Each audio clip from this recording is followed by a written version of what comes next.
Prezadas irmãs, louvado seja nosso Senhor Jesus Cristo, para sempre seja louvado, e nossa Mãe Maria Santíssima. Com a perseguição de Estevão e o seu martírio, a igreja que estava em Jerusalém foi obrigada a se dispersar. E esta dispersão fez um grande bem à igreja. Ela se abriu para a evangelização dos não-judeus. Chegaram até a cidade de Antioquia da Síria, que era a terceira cidade do Império Romano, depois de Roma e de Alexandria. Quando chegaram à cidade, inicialmente só pregavam a quem fosse judeu, mas vieram alguns de Chipre e de Cirene, que eram cristãos, e foram pregar aos gregos. Gregos aqui são os não-judeus. E a mão do Senhor estava sobre eles. E muitos acreditaram no Evangelho e se converteram ao Senhor. Quando esta notícia chegou aos ouvidos da igreja que estava em Jerusalém, que era a igreja-mãe, tal igreja enviou a Antioquia Barnabé. Barnabé era um levita de Chipre, que possuía um campo, vendeu e depositou o dinheiro aos pés dos apóstolos. Barnabé, chegando a Antioquia, ficou muito contente, porque viu como a graça de Deus florescia naquele território não-judeu. Exortou para que permanecessem fiéis ao Senhor, com firmeza de coração, e ele teve uma grande ideia. Vou até Tarso. Tarso, aquela cidade daquele jovem recém-convertido que perseguia a igreja de Deus, aquele que se encontrou com Cristo no caminho de Damasco. Vou até lá. Esse jovem cheio de entusiasmo e que fala tão bem o grego pode ajudar na evangelização aqui de Antioquia. E ele estava certo. Foi até Tarso, buscou Saulo, e os dois passaram um ano inteiro trabalhando juntos em Antioquia. Pela primeira vez, os discípulos de Jesus receberam o nome de cristãos naquela igreja. Este nome foi dado quando a palavra Cristo passou a significar nome próprio, porque Cristo é um nome comum, quer dizer ungido.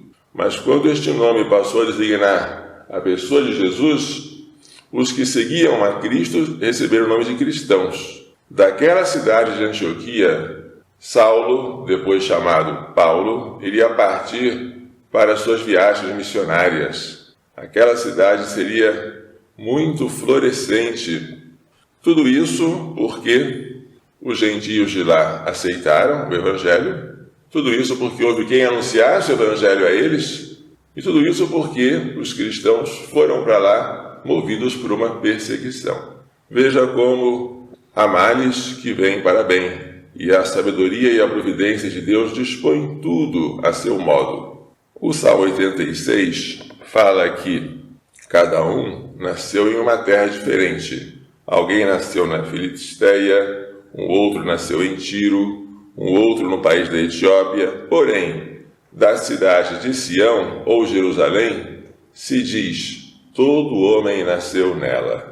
Sião é a mãe de todos os povos. É um salmo com perspectiva universalista. Ele prevê uma época em que a cidade de Jerusalém não será apenas a capital do judaísmo, mas dos povos todos. A salvação não será restrita aos judeus, mas se estenderá a todas as nações.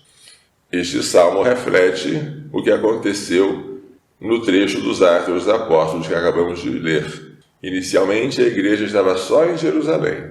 Agora ela vai se expandindo até os confins da terra. O Evangelho hoje trata de uma pergunta que fazem a Jesus no pórtico de Salomão, quando se celebrava a festa da dedicação do templo, e era inverno. Esta festa foi instituída por Judas Macabeu quando o templo foi reconsagrado, depois de ter sido profanado com uma estátua, um ídolo de Júpiter. Os judeus purificaram o templo, consagraram o templo novamente ao Senhor e decidiram que aquela data fosse comemorada a cada ano. É a festa da dedicação do templo. Jesus foi a esta festa. Esta festa é descrita nos livros dos Macabeus, embora tais livros não estejam na Bíblia protestante. Mas os judeus perguntaram: até quando nos deixarás em suspenso? Se tu és o Messias, dize-nos claramente.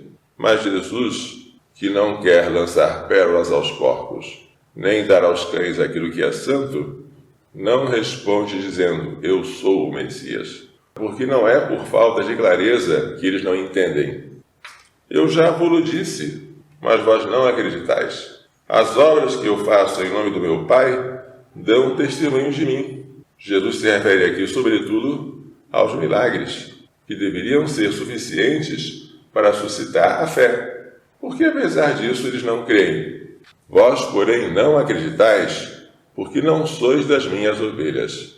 A fé supõe uma afinidade espiritual com a verdade, e esta afinidade aqueles judeus não têm. As minhas ovelhas escutam a minha voz, eu as conheço e elas me seguem.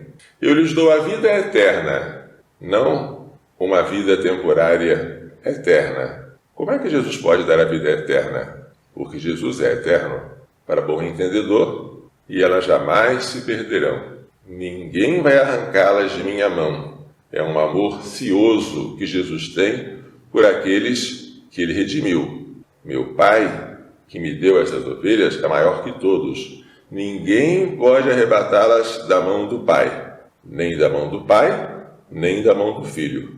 Quem é o Pai e o Filho? Eu e o Pai somos um. Que a revelação de que Jesus, o Filho, é consubstancial ao Pai. Duas pessoas em um só Deus. A terceira pessoa, o Espírito Santo, é revelada em outros lugares do Evangelho de São João. Portanto, se alguma coisa em nós nos impede de reconhecer Jesus, a culpa é nossa, não dele. Mas o que podemos fazer quando a nossa fé é deficiente? Pedir: Senhor, eu creio, mas aumenta a minha fé, para que eu faça verdadeiramente parte das tuas ovelhas. E para que eu não me perca, para que ninguém me arrebate das tuas mãos. Peçamos a Maria Santíssima que creu, bem-aventurada porque creu, que nos faça entender e pôr em prática as lições desta liturgia. Louvado seja nosso Senhor Jesus Cristo, para sempre seja louvado, e nossa Mãe, Maria Santíssima.